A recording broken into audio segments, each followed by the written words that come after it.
In what may be one of my most controversial videos, if not the most controversial one in a long time, I shall talk about complexities in comic books and how several examples, noteworthy ones that I can name off the top of my head, showcase a certain trend in a lot of comic book stories, both in the modern age and long before this, where we get a premise that actually challenges the heroes and should potentially force them to reevaluate their place in the world, and then we do a stupid cop-out where we make the opposing side of the ideological battle either a horrendous straw man you can't take seriously, or a part of a big villain scheme so that the entire ideological battle gets completely dropped and the good guys can proceed to do their usual fare by punching them in the face and going about their business as usual as though nothing happened and no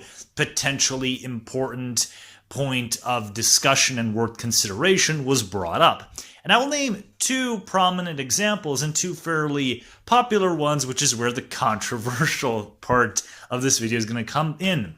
The first one is Captain America: The Winter Soldier, a movie I used to consider, like many others, kind of like the Dark Knight of the Marvel Cinematic Universe, the movie that really pushes the envelope, that stands above all the others, that kind of does that old school thing where we're something else first and the comic book movie second. And while I don't dislike the movie by any stretch of the imagination, it does do that particular annoying trend in a very, I want to say, damaging way that really lessens the entire film for me personally, because Winter Soldier is set up as an ideological conflict between freedom versus security. Cap is, of course, an advocate for freedom, and Nick Fury and S.H.I.E.L.D. are set up as advocates of security. And this adds legitimacy to both sides, because these are people who we've come to know and we've come to like, and initially at least, they have some good points to make. And as the film progresses, Captain America is potentially re-evaluating himself and wondering, maybe I can learn something about the modern world. Maybe my old view is not as perfect as I make it out to be.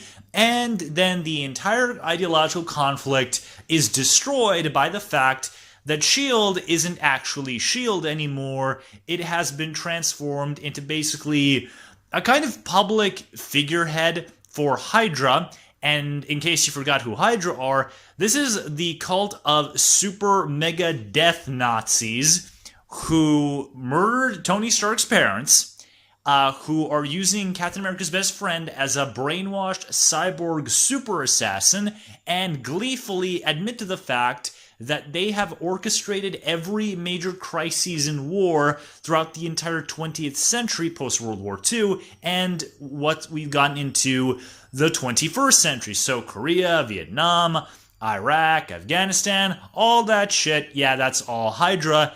And yeah, these are supposed to be the people who are also the advocates for the security front, not actual S.H.I.E.L.D. anymore. And when one side of the debate is Captain fucking America and the other is his mortal enemy, aka the super mega death Nazis, yeah, that doesn't work. It loses absolutely all legitimacy and completely falls apart. I mean, the Hydra twist is still a good reveal as a bad guy reveal, but if you actually stop to think about what it does for the movie and what the movie set up in like the first two acts, it really damages the whole thing, because the battle is pretty much dropped. Captain America realizes, oh yeah, Nick Fury and all these S.H.I.E.L.D. people, they have nothing really valuable to teach me. I have nothing valuable to learn from them. I have nothing really to challenge me. It's just my old Nazi bad guys, and I'm gonna go beat the shit out of them now and keep proceeding along with business as usual, which is a really big problem because MCU Captain America is kind of a moron. He's potentially even worse than Batman, because at least Batman, with his own head-up-his-ass moral code about not killing people and guns, at least Batman has a defined code. He has a defined modus operandi, and he has a defined way of looking at the world and what he can and shouldn't do based on that worldview. Whereas Captain America in the Marvel Cinematic Universe, He just spouts empty bullshit platitudes about freedom and liberty that don't mean anything. For example, let's just look at the discussion between Nick Fury and Captain America as they see, when we see the helicarriers for the first time. Nick Fury, despite the fact that the helicarriers are absolutely terrifying, Nick Fury at least has points to make. He talks about, we can use this to defend the planet from aliens, we can use this to take out terrorists and other targets before they show up, before they can do something. He gives legitimate points for why he is doing this. And despite the fact that I don't personally agree with all that stuff, at least he has something defined to say.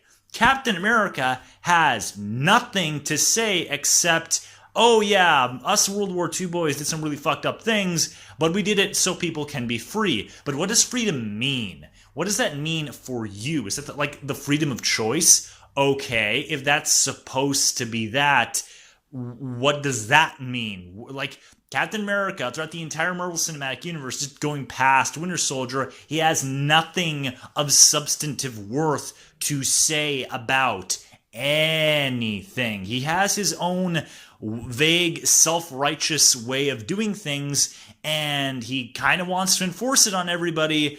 And the Winter Soldier movie just kind of validates that by basically saying, oh yeah, Captain America is right about his idea of freedom. We don't know what that fucking idea is, but he's right about it because the people on the opposite end of that discussion are super mega death Nazis who we should all want to punch in the face because they're gonna, kill about 50 million people in the span of an hour. So, yeah, that whole thing just does not work. And to just kind of further sink the complexity of the situation, Winter Soldier ends with S.H.I.E.L.D.'s files being leaked online. This means that entire decades worth of information, data that was classified, is now open on the internet. This should be a global Watergate type situation where potentially hundreds of thousands of people are put at risk. Agents put at risk, people who might not have even been part of Hydra. Their covers are blown. They could be branded as criminals. There could be massive reparations wanted from who knows how many countries S.H.I.E.L.D. and Hydra both have wronged over the years, all for the sake of security and that kind of stuff. And nothing ever comes from that. Nothing. There's absolutely no repercussions about that whole thing. There's no, oh, America's kind of fucked because decades of its dirty laundry is now out to pastures and everybody can look and stare at it and realize, wow, you people have really done some fucked up things. Once again, another really potentially complex thing that is never brought up, and it's just kind of it's not even a plot device, I want to say, because yes, it helps snuff out Hydra from hiding, but it has no other purpose. It's just there. It's a thing that happens, and it could lead to lots of interesting questions. It could lead to a lot of interesting debates about, oh, now that S.H.I.E.L.D. is gone, what is the role of the Avengers? Were the Avengers like the nuclear deterrence that made all the other countries of the world calm down? Is it like that Iron Man 2 thing where the Avengers in Age of Ultron are privatizing world peace just by existing? So there's a whole lot of stuff, both in and out of Winter Soldier, that could be really, really interesting, but because this is a fucking comic book movie and a comic book property, we have to ruin it by just not doing anything with it and dumbing down the entire battle to just good guys versus bad guys. And some people will say, oh, well, then you would have to demonize Nick Fury and Maria Hill. But I'm sorry, these are comic book characters, they exist in different worlds. If you wanted to do a more villainous Nick Fury, you can do it, and you can do it well. The Marvel Cinematic Universe has reinvented a lot of characters, completely changed their entire personalities, their dynamics with other characters, and the vast, vast majority of them have gone on to not cause any controversy. Even some negative examples I can name, such as Ronan the Accuser, who is easily probably one of the most complex characters for the Marvel cosmology, and he's just a generic snarling retard in Guardians of the Galaxy. A lot of people are aware of that. Nobody gives a shit because this is the MCU and you can apparently get away with anything here. So that whole idea of, oh, well, you demonize like Nick Fury and stuff, so what? Nick Fury's a spy. They've even made it a point of debate and discussion about the fact that Nick Fury is a dude who's willing to do some pretty screwed up things to get what he wants, like lie and manipulate people. So Nick Fury potentially not being one of the angels is not something that is without precedent just in the context of the Marvel Cinematic Universe, and that's ignoring the comic books where Fury's also done quite a few fucked up things. But then, moving on to the next example is the Cadmus arc from the Justice League Unlimited series. Now, I used to really like this arc specifically because it really seemed to challenge the heroes. The original JL run was just kind of like fun superhero adventures. They had multi-parters, they had one-offs. It was cool stuff, but this was like the first time they did an overarching storyline throughout the entire season with bits of breaks here and there just to break up the monotony. And I used to find it cool, and I still do to a point, but much like the Winter Soldier movie, it falls into a really big problem, and that's the fact that the entire ideological battle between Cadmus and the Justice League gets dumbed down for a villain reveal and gets solved by another stupid, empty, inspirational speech, quote-unquote, that just spouts platitudes about heroism and hope and freedom that don't fucking mean anything if you stop to think about it for 5 adjacent seconds. The entire premise of the Cadmus arc is that Cadmus is designed as a countermeasure to the Justice League because after the Thanagarian invasion, the Justice League expands their roster so that they can have basically a metahuman army ready to go and fight another alien invasion if it happens once again, because 7 really powerful people is cool and all, but it's still not an army, and the Justice League barely wins even the Thanagarian invasion. So that's a logical step forward. But then things get really interesting because the government is aware of the Justice Lord universe, where Lex Luthor became president, he killed the Flash, and the Justice League basically took over the entire planet as barely benevolent dictators, where everyone knows not to fuck with them, and they've basically, as I said, taken over the world, and their moral compass has been thrown out the window. With this information, the government realizes, okay, even the Justice League, the heroes that we know and love, they can go wrong. And remember, this is also the same continuity where Superman was brainwashed by Darkseid to try and take over the planet. So it's not like these people don't already have a legitimate reason to create something like Cadmus, even if you completely ignore the Justice Lord's business. And so we get this really interesting idea where the Justice League is becoming more and more like the Justice Lords in very subtle ways, in the way they're kind of acting like judge, jury, and executioner, how the upper levels of the management have higher clearances and that kind of stuff, and they have the authority to kind of bring in and throw out whoever they want. Superman is even getting, a might makes right mentality. He's even, kind of looking for revenge. Batman is questioning them. He's questioning, the validity of the Justice League and all that kind of stuff. And the League is basically becoming sort of like their Lord continuity, because that's just kind of what happens. Because, you know the old phrase, the road to hell is paved with good intentions, and that's very much what's happening here. And then on the other side, you have Cadmus, who are these regular people, scientists taken from all walks of life, who are designing these various different ways to combat the Justice League in case the Justice League ever goes rogue like they did in the Lord's continuity and try to take over the planet. And this all comes to a head when Lex Luthor reveals he's running for president. The parallels between the two continuities become more and more obvious. The Question kind of goes rogue. He tries to kill Luthor so that he can try to preserve Superman's integrity, to save his soul and that kind of stuff. And things are growing more and more tense. Superman's getting more and more hostile. He's trusting people less and less and less. Luthor is getting public support. It's a whole big thing. And the whole ideological conflict of Does power inherently make you, like the whole question of destiny, about if something is preordained to happen, can you change it? And it does destiny like rule all these people? And then there's the whole thing about power. The Justice League has lots of power, and that's why they're loved and respected by a lot of people, but also why they're feared and why they're getting corrupted. On the flip side, you have Cadmus, who are powerless people in comparison to the Justice League, but then they create all these crazy inventions, these clones, these artificial superheroes to go and fight the Justice League. And there's that whole big, kind of struggle between being powerful and being powerless. And can someone even as righteous as Superman ultimately succumb to the fact that he is powerful and that he should exert his power even more? There's a whole big thing with that throughout the entire arc, and it's very fascinating, and the League really does start to question themselves.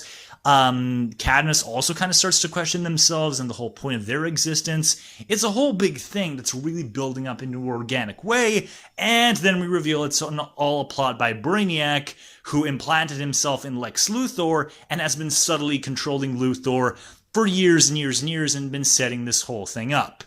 And then the whole conclusion of the arc is basically Superman feels bad, wants to quit. Oliver Queen gives a stupid fucking speech about heroism and about 10,000 more platitudes that we've seen in fucking everything ever. And then everyone decides, yay, the Justice League are cool and stuff, even though they had basically a Death Star over our heads. And, Superman was brainwashed to try and conquer the world and all this other stuff that the Justice League basically did and made us all afraid. But it doesn't matter. Oliver Queen gave us a big inspirational speech, so who the fuck cares anymore? And that really sucks because, once again, it's dumbing down something that's potentially really interesting and really complex and turning it into nothing. It also really avoids the whole big question of what is justice. That's another thing that's frequently brought up in the arc of, in the Cadmus storyline, where what is justice? And Bruce Timm's answer to that is justice is right. Okay, you might counter-ask, what is right? Right is justice. And then it just becomes like a roundabout way where justice, once again, doesn't mean anything. Doing the right thing doesn't mean anything because no one ever fucking defines it and no one answers it inside the story. They just, once again, spout dumb platitudes. They have a feel-good happy ending, and everything is basically resolved without much of a fuss. This is a really big problem that I feel like easily could have been resolved if you just had Lex Luthor be the villain. Remove Brainiac and just have Lex be the bad guy, because making Lex the bad guy immediately makes things so much more interesting, because Amanda Waller's point throughout the whole arc is that the Justice League are these super powerful people, and they're larger than life, and that makes them incredibly powerful. Having Lex Luthor, basically a regular dude, a really smart dude, but otherwise not remarkable in any kind of discernible way, be the guy who has engineered Cadmus, who has driven Superman more and more paranoid, who has almost killed members of the Justice League, who has done all of this stuff just to spite Superman, as he admits to the question, would be really, really powerful stuff. And it would at least have an answer to the whole dynamic of, the questions of power and what is right and what is justice, because Lex Luthor doing all these things just so he can prop himself up,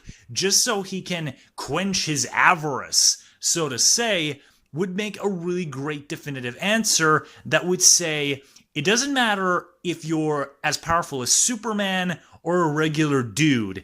Anyone has the capacity to do great good and great evil, and Lex Luthor, an ordinary man who's done all of these terrible things just to prop himself up and to spite his enemy, is proof that having superhuman powers does not make you evil or potentially any less but evil than other irregular bad people. That would have been such a fascinating answer. It would have been something legitimate. It would have been something concrete instead of just a vague platitude bullshit.